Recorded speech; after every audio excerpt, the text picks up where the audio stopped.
आप देख रहे हैं अनहोनी। तो चलिए बढ़ते हैं आज की इस कहानी की ओर। आवाज श्यामलाल के ठीक सामने से ही आ रहे थे। श्यामलाल टॉर्च से रोशनी करके देखता है कि कौन व्यक्ति इतनी रात गए इतनी सर्दी में रात में बाहर घूम रहा है। अरे भाई, कौन है वहां पर और इतनी रात को बाहर कौन घूम रहा है? श्यामलाल टॉर्च से उस आदमी की तरफ रोशनी करता है। उस आदमी ने काला कोट, सर पर हैट और हाथ में ब्रीफ केस ले रखा था। देखने में कोई मुसाफिर लगता था। उम्र 40 से ज्यादा नहीं होगी। वो श्यामलाल को देखकर उसकी तरफ तेजी से आता है। अरे भैया, मैं अल्बर्ट यहाँ सेक्टर 7 में रहता हूँ। बाहर से आया था, रात की ट्रेन थी, अभी घर पहुँचा ही था कि देखा कि चाबी जेब में है ही नहीं। मुझे अच्छी तरह याद है, ट्रेन से उतरने से पहले मैंने चाबी को अच्छे से चेक किया था और टैक्सी में बैठते समय भी चाबी मेरे पास ही थी। पता नहीं कहाँ चली गई, बस उसी को खोज रहा हूँ और फिर यहाँ पहुँचा। यहाँ कौन सा सेक्टर है भाई साहब? वो आदमी हाँफते हुए श्यामलाल को अपनी समस्या बताता है। अरे भाई, आराम से, पहले अच्छे से सांस ले लो, इतनी जल्दी भी क्या है? क्या बताया तुमने? कहाँ रहते हो तुम, कौन से सेक्टर में? श्यामलाल ने पूछा। जी, मैं सेक्टर 7 में रहता हूँ। आप यहाँ पर चौकीदार हैं? मैंने आपको आज पहली बार देखा है। क्या? सेक्टर 7? ये क्या कह रहे हो? मैं यहाँ 1 हफ्ते से चौकीदारी कर रहा हूँ। मुझे तो बताया गया था कि यहाँ पर सिर्फ 6 ही सेक्टर हैं और जहाँ तुम खड़े हो वो 6ठा सेक्टर है। यहाँ 7वां सेक्टर कहाँ से आ गया? अरे भैया, इस कॉलोनी में 7 सेक्टर है, क्या आपको नहीं पता? और क्या ये 6 सेक्टर है?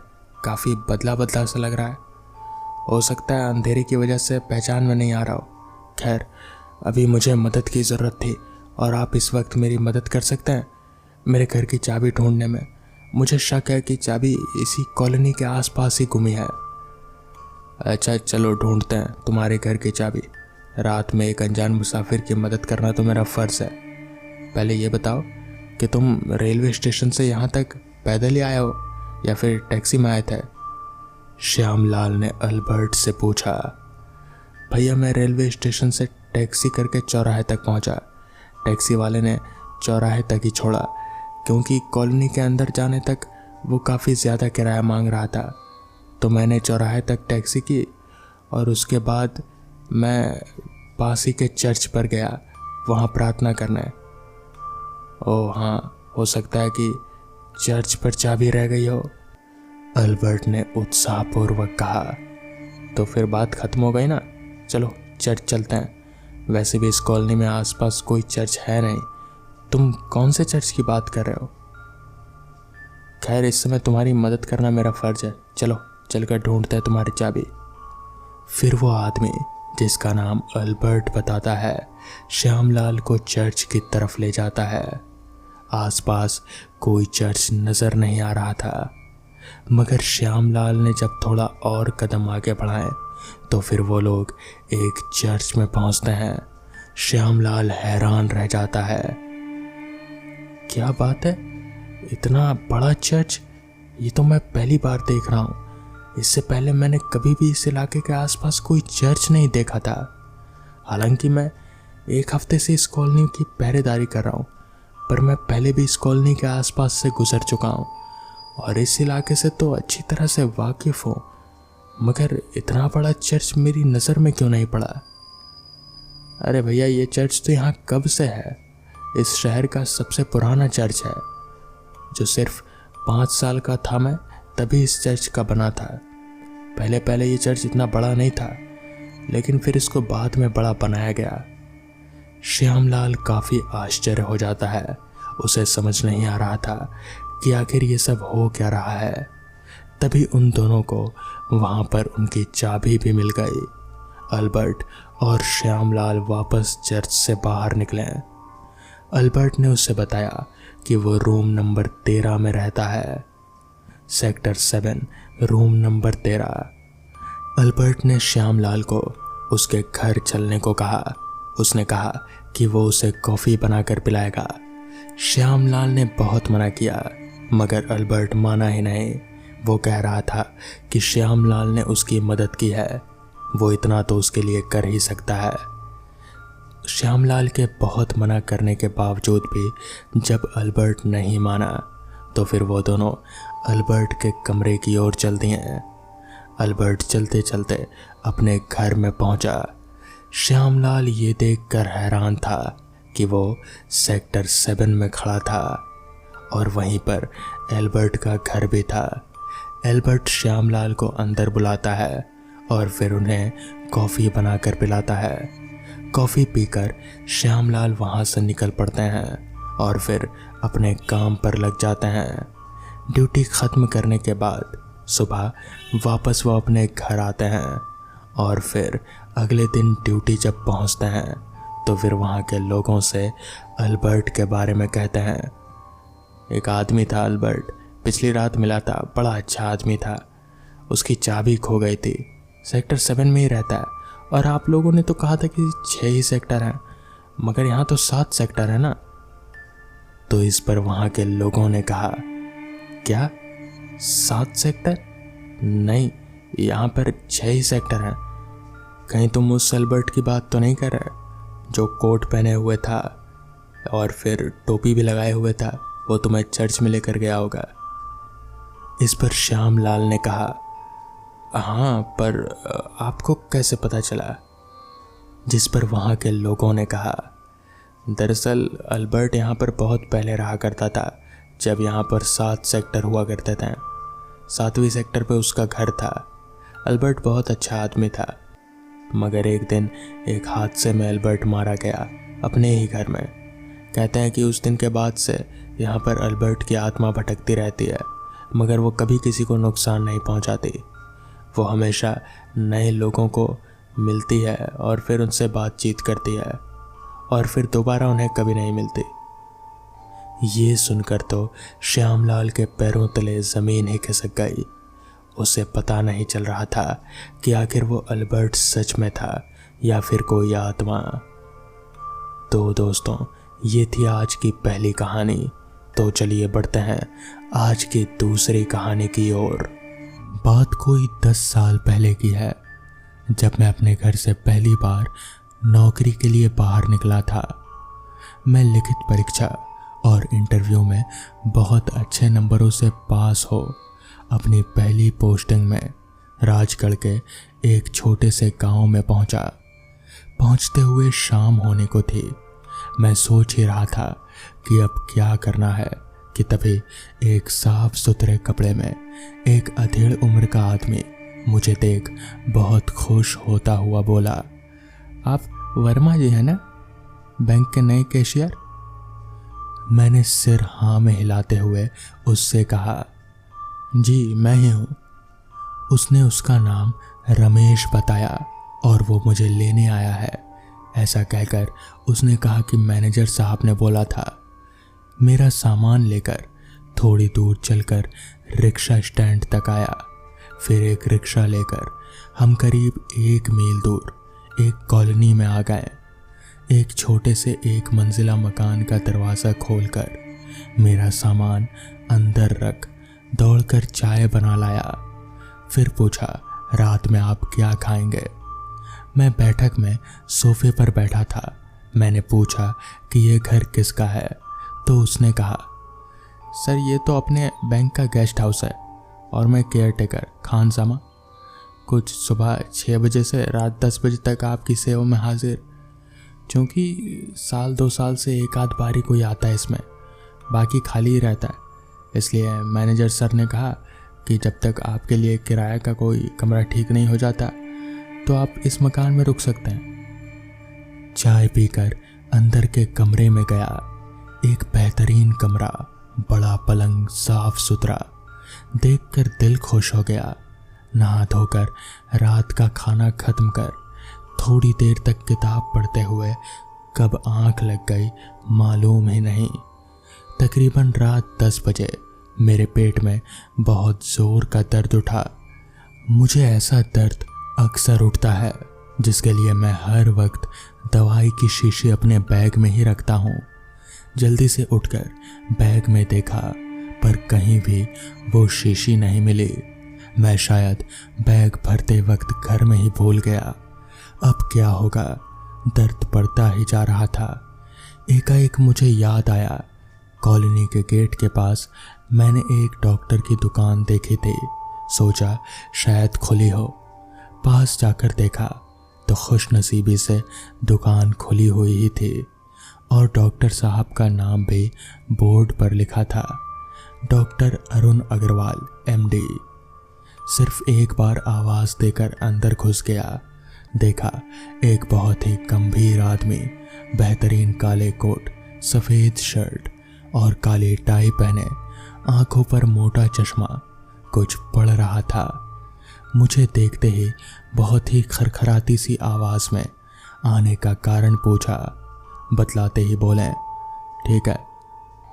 फिर अपने पीछे की अलमारी से एक शीशी निकाली और उसमें से कुछ काले रंग का पाउडर सा निकाला और कहा, लो इसे खा लो।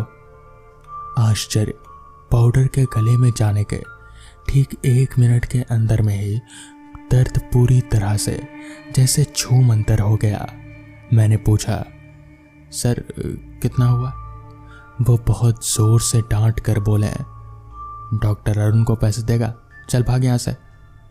मैं भागकर क्लिनिक से बाहर आ गया, फिर घर आकर सो गया। कुछ दिन बहुत काम के बोझ में चले गए। फिर रविवार को मैनेजर जी के घर शाम पर खाने पर गया था और लौटते हुए काफ़ी देर हो चुकी थी। रिक्शा लेकर लौटते हुए देखा डॉक्टर अरुण की क्लिनिक खुली हुई थी, सो वहीं रिक्शा छोड़ दिया। अंदर से बहुत से लोगों की हंसी की आवाज़ आ रही थी। जैसे ही मैंने अंदर झांका, मेरा दिल जैसे गले में आ गया। डॉक्टर अरुण के साथ 3 इंसानी कंकाल थे जो बात करते हुए जोरों से हंस रहे थे। कोई एक्सरसाइज कर रहा था तो कोई बैठा बातों में मशगूल था। मैं तेजी से अपनी जान बचाकर भाग निकला। घर पहुंचकर देखा घर खुला हुआ ही था और खान सामा भी बैठा था। मेरी हालत देख खान सामा तेजी से पानी लाया और फिर उसने मुझे चाय बना कर दिया। चाय पीकर मैं कुछ आराम महसूस कर पाया। मेरी हालत देख खान सामा ने पूछा, साहब क्या हुआ? मैंने उसे पूरी कहानी सुना दी तो उसने पूछा, कौन डॉक्टर अरुण? मैं बहुत समझाता रहा पर वो समझ ही नहीं पाया।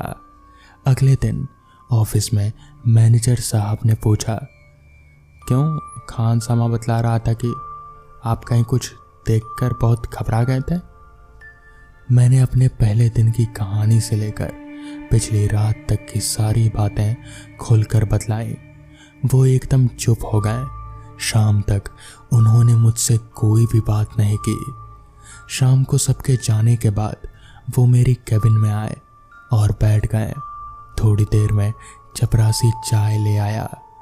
चाय पीते हुए वो मुझसे बोले, आज से कोई 10 साल पहले की बात है। आगे मैनेजर साहब ने बताया, इस जगह पर डॉक्टर अरुण की टक्कर का दूसरा कोई डॉक्टर नहीं था। वो लोगों को जो भी दवाई देते थे कभी भी पैसा नहीं लेते थे। एक बार जब बरसात के समय बहुत बड़ा तूफान आया तब डॉक्टर साहब अपने क्लिनिक में 4 मरीजों के साथ बैठे थे। अचानक एक बिजली कड़की और क्लिनिक के सामने वाले पेड़ पर गिरी। वो बहुत ही बड़ा पेड़ पूरी तरह से जलता हुआ उनकी क्लिनिक के ऊपर गिरा और वो 5 ही नहीं निकल पाए और वहीं जलकर राख हो गए। तब से आज तक रात में कई लोगों को वो क्लिनिक खुला हुआ दिखा है। जिसके बाद मैनेजर साहब ने कहा, पर तुमने तो सिर्फ देखा ही नहीं बल्कि उनसे लेकर दवाई भी खाई है। उस दिन के बाद से आज तक इतने साल हो गए मगर आज तक मेरे पेट में कभी भी वो दर्द की बीमारी नहीं उभरी। तो दोस्तों, ये थी आज की पहली कहानी। आज हम आपको मिलाते हैं हमारे मित्र वीर बहादुर जी से। जैसा नाम वैसे ही दमदार आवाज, वैसी ही कद काठी और निडर व्यक्तित्व। वीर बहादुर जी करीब 6 फुट के होंगे। शरीर एकदम गठीला, लंबी लंबी मूछें, आंखें बड़ी बड़ी, हंसी रावण से कम न थी। जैसा शरीर वैसी ही मोटी बुद्धि। उनको तो डर लेश मात्र का नहीं लगता था। कभी किसी से भी भिड़ जाना उनके प्रवृत्ति में था। बस उन्होंने अपनी जवानी के दिन जीने में बाद अब तीसरी इंग्लिश मतलब बुढ़ापे को जीने की तैयारी में चल पड़ी थी। उनकी उम्र लगभग 55 वर्ष होगी। चेहरे पर झुर्रियां आने लगी थीं। वीर बहादुर जी बिहार के मुंगेर जिले के एक सरकारी दफ्तर में काम करते थे। उनके घर से सरकारी दफ्तर लगभग 10 किलोमीटर की दूरी पर होगा। वो साइकिल से 1 घंटे में घर से दफ्तर और दफ्तर से घर आसानी से चले जाते थे। जैसा उनकी कद काठी थी, उससे आप अंदाजा लगा ही सकते हैं कि ये उनके लिए आम बात थी। उनका खान पान इस उम्र में भी बहुत अच्छा था। उनकी एक और आदत थी कि सप्ताह के 6 दिन दफ्तर से आते वक्त शाम को 2 बोतल ताड़ी जरूर पीते थे। ये उनकी दिनचर्या में शुमार था। सुबह उठना, 100 दंड बैठक लगाना, 30 मिनट की दौड़, फिर बहुत सारा कसरत करना, ये आम बात था। सुबह 5 बजे से ये सब शुरू हो जाता और ये सब खत्म कर आधा लीटर दूध अकेले गटक जाते हैं। फिर खाना खाकर दफ्तर निकल जाते थे। ये बात सन 1980 की है। चलिए सुनते हैं वीर बहादुर जी की कहानी उन्हीं की जुबानी। आज दोपहर 3 बजे हम लोगों की तनख्वाह बटी और जिस दिन तनख्वाह मिलती है उस दिन तो मुझे बहुत खुशी मिलती है, क्योंकि एक दिन मैं मन भर के ताड़ी पीता हूँ। सो अब तो मुझे जल्दी है कि मेरी छुट्टी हो जाए। तभी बड़े साहब मेरे डेस्क पर आकर बोले, अरे वीर बहादुर, ये 3 फाइल आज कंप्लीट कर दो, ये कल जानी है। तो इस पर मैंने कहा, पर साहब अब तो 3 बज गए हैं। तो इस पर साहब ने कहा, तो क्या हुआ वीर बहादुर, 3 ही तो बजे हैं, अभी परेशान क्यों हो रहे हो? हमें भी पता है आज तनख्वाह का दिन था, आज तुम मज़े करोगे, पर उससे पहले थोड़ा काम कर लो, फिर शाम को तो मज़े करना ही है। इस पर मैंने कहा, अच्छा साहब कर देता हूँ।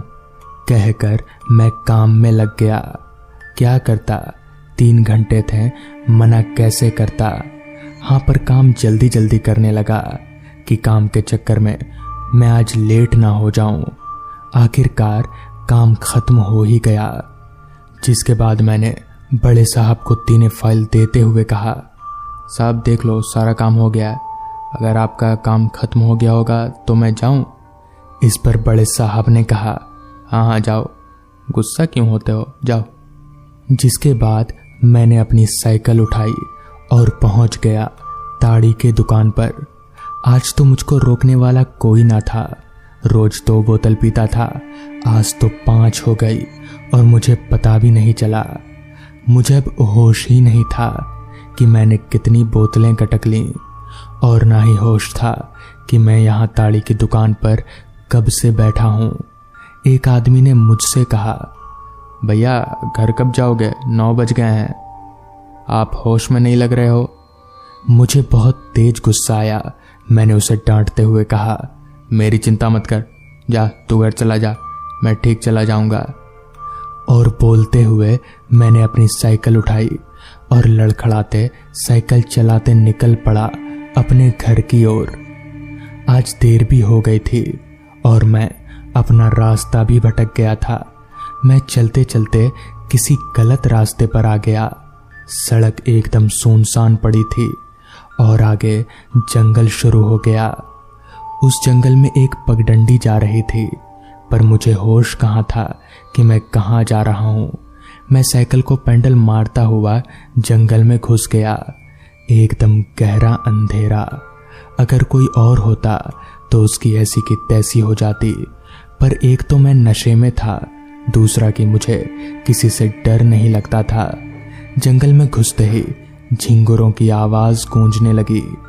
जंगल के सन्नाटे के साथ साथ एक ठंड का एहसास होने लगा। 2 घंटे हो चुके थे पर मैं रास्ते में ही था और नशा भी अब कम हो रहा था। अब धीरे धीरे मुझे एहसास होने लगा कि मैं गलत रास्ते पर हूं, पर मैं आगे बढ़ता रहा। अचानक मेरी साइकिल की चैन उस घने जंगल में उतर गई। मैं साइकिल से उतरा और अपने साइकिल की चैन चढ़ाने लगा। साइकिल की चैन चढ़ा के जैसे ही साइकिल चलानी शुरू की ही थी कि फिर से चैन उतर गई। फिर से मैंने चैन चढ़ाई और फिर एक बार चलने की तैयारी की तो फिर से चैन उतर गई। मैं भी बहुत जिद्दी था। मैं बार बार चैन चढ़ाता और बार बार चैन उतर जाती। ये हादसा तकरीबन 20 बार हुआ होगा। उसके बाद आवाज आई, मैं भी देखता हूं तू चैन कैसे चढ़ाता है। मुझे कोई ललकारे मुझे कतई पसंद नहीं था। मैंने भी चैन लगाते हुए जोर से बोला, मैं भी देखता हूं किस माई के लाल में दम है जो मुझे चैन लगाने से रोकेगा। और ये सिलसिला चलता रहा। मैं बार बार चैन चढ़ाता और चैन फिर से उतर जाती। ये सब करते करीब 2 घंटे बीत गए। मैं पसीने से तर हो चुका था। तभी आवाज आई, मान गए तुझे, न तू डरा और ना ही तूने हार मानी। तेरी जगह अगर कोई और होता तो कब का साइकिल छोड़कर भाग चुका होता। और जो डर जाता है वो हमारा शिकार हो जाता है, पर तू बिल्कुल भी नहीं डरा और ना ही हार मानी। हम सब तुझसे खुश हैं। जा अपने घर निकल जा। पहले तो मैं नशे में था, इसलिए जब पहली बार आवाज आई तो मैंने सोचा कि कोई मुझे बोल रहा है। पर अब 3 घंटे से ये सब होते होते मेरा नशा भी कम हो गया था। मेरी नज़र उसके पास के पेड़ के ऊपर पड़ी तो उस पर 7 सर कटे हुए लटक रहे थे। ये सब वही कर रहे थे। अब मुझे थोड़ा डर तो लगा, पर मैंने अपने चेहरे पर जाहिर नहीं होने दिया और साइकिल लेके पसीना पोंछते हुए घर की तरफ चल दिया। थोड़ी दूर ही गया था कि एक पंडित बाबा साइकिल पर दिखे। मैंने उस पंडित बाबा से पूछा, बाबा ये रतनपुर गांव कहाँ पड़ेगा? उस पंडित ने मुस्कुराते हुए बोला, बेटा सीधे चले जा, आगे ही रतनपुर गांव है। मैंने साइकिल की पेडल तेज मारता हुआ आगे निकल गया, पर अचानक मुझे एहसास हुआ कि 2 बजे रात को कोई पंडित इस जंगल में क्या कर रहा है। पीछे मुड़कर देखा तो कोई नहीं था। मैं उस रात 2:30 बजे घर पहुंचा और फिर घोड़े बेचकर सो गया। अगले दिन उसे जंगल की कहानी पता चली कि उस जंगल से गुजर रहे 7 लोगों को एक साथ डाकुओं ने लूटा और 7 का गला काटकर मार डाला। तब से ये 7 सर कटे लोग उसी जंगल में रहते हैं। उस जंगल से गुजरने वाले एक पंडित को भी डाकुओं ने चाकू से घोंपकर मार डाला था और उनका सब कुछ लूट लिया था। तो दोस्तों, ये थी आज की कहानी। अगर आपको ये कहानी पसंद आई हो तो चैनल को ज़रूर सब्सक्राइब कर लें। तो मैं आपका दोस्त आर्यन जल्द ही मिलूंगा आपसे ऐसी ही एक कहानी के साथ।